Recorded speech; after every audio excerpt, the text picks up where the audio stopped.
আসসালামু আলাইকুম রহমতুল্লাহ।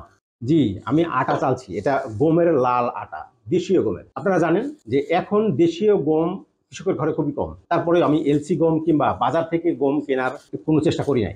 আমি ঠিক গ্রাম থেকে কৃষকের কাছ থেকে এই গমগুলো সংগ্রহ করার চেষ্টা করেছি। আমার আজকে 200 কেজি গমের আটার অর্ডার ডেলিভারি করতে হবে, কারণ গত 2-3 দিনগুলো অর্ডার ডেলিভারি করতে পারিনি, কিছু অর্ডার পেন্ডিং ছিল।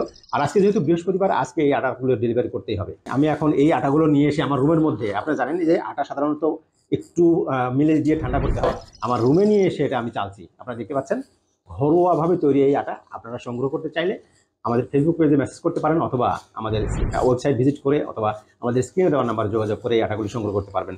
আপনারা যে আটাটা দেখতে পাচ্ছেন, একদম আপনি ঘরে তৈরি করে যে আটাটা খান নিজের জমির গম থেকে, ঠিক একই রকম আটা আমি আপনাদেরকে তৈরি করে দিয়ে থাকি সবসময়। আমাদের ব্র্যান্ড, আপনার সুস্থতায় প্রাকৃতিক বিশুদ্ধতা।